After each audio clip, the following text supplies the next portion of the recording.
પીએસઆઈએ એ છોકરાને એટલો નિર્દય રીતે માર્યો કે એના આંખ ઉપર પણ ઈજા થઈ ગઈ છે. અને આ છોકરાને જ્યારે માર્યો ત્યારે સોશિયલ મીડિયા ઉપર આ વિડીયો જબરજસ્ત વાયરલ થયો. નમસ્કાર.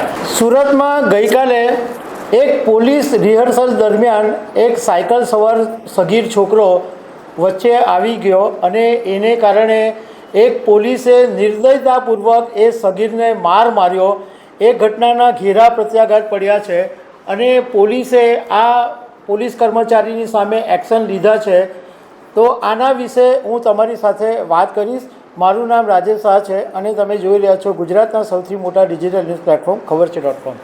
પ્રધાનમંત્રી નરેન્દ્ર મોદી 7 માર્ચે સુરતમાં આવવાના છે. તો આ એક પ્રોટોકોલનો ભાગ છે કે પ્રધાનમંત્રી જ્યારે સુરત આવે તો પોલીસ એમના આવવાનું એમનું જે કોન્વોય હોય એટલે એક સાથે જે બધી ગાડીઓ નીકળતી હોય એનું પોલીસ રિહર્સલ કરે.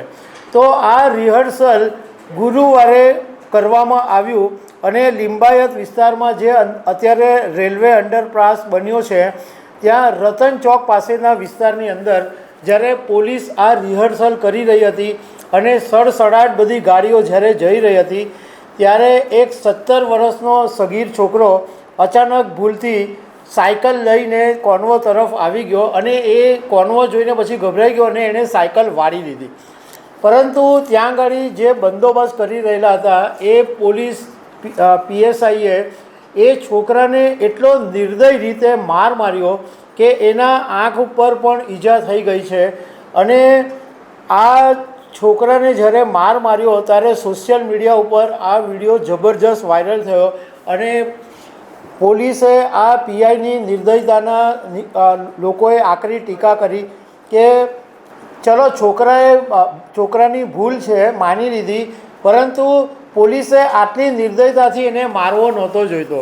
પોલીસને આવી સિચ્યુએશન હેન્ડલ કરવા માટે જ પગાર આપવામાં આવે છે, એમને તાલીમ આપવામાં આવે છે કે કોઈ આવી આકરી પરિસ્થિતિ આવે તો એવા સમયે કેવી રીતના શાંતિથી અને સારી રીતના હેન્ડલ કરવું.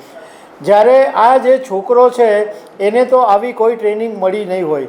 હવે જ્યારે આ વિશે જાણવા મળ્યું કે આ જે છોકરો સાયકલ ઉપર આ કોન્વોયની નજીક જે પહોંચી ગયો હતો એ છોકરો હજુ 3 મહિના પહેલાં જ નેપાળથી સુરત આવ્યો છે અને એને આ શહેરની ગતિવિધિ વિશે કોઈ જ ખબર નથી.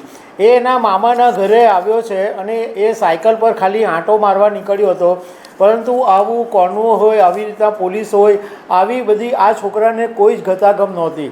એટલે એ ભૂલથી એ કોન્વોય તરફ ચાલ્યો ગયો. બીજું કે એને માર્યો પરંતુ એને 4-5 કલાક સુધી પોલીસ સ્ટેશનમાં એ બેસાડી રાખ્યો અને છોકરો રડતો રહ્યો.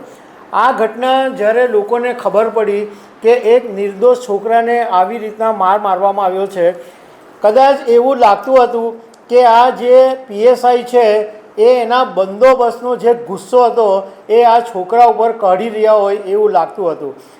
આ પીએસઆઈએ જે કર્યું છે એ બિલકુલ અયોગ્ય છે અને આવું પોલીસની પાસેથી કોઈ સંજોગોની અંદર અપેક્ષા રાખી જ નહીં શકાય. ઇવન સુરત સિટી પોલીસે પણ આ ઘટના અંગે ખેદ વ્યક્ત કર્યું છે અને એક પ્રેસ નોટની અંદર એવું કહેવામાં આવ્યું છે કે આ સોશિયલ મીડિયામાં જે વિડીયો વાયરલ થયો એમાં જે પોલીસ મારી રહ્યા છે એ મોરબીના પોલીસ છે બીકે ગઢવી, જેમને બંદોબસ્ત માટે સુરત બોલાવવામાં આવ્યા છે.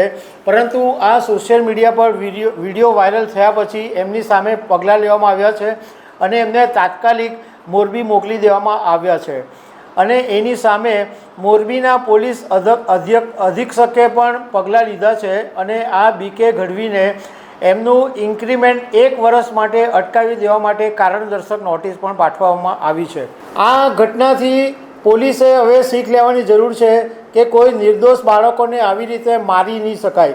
હા, એની ભૂલ હોય તો એને સમજાવી શકાય કે ભાઈ આવી રીતના એક નિયમ છે અને આવી રીતના સડસડાટ ગાડી જતી હોય તો અકસ્માત થઈ શકે અને મોત બી થઈ શકે, એ વાત એને સમજાવવી જોઈતી હતી. તો દર્શક મિત્રો, આવી અનેક વાતો સાથે અમે તમને મળતા રહીશું. Thank you very much.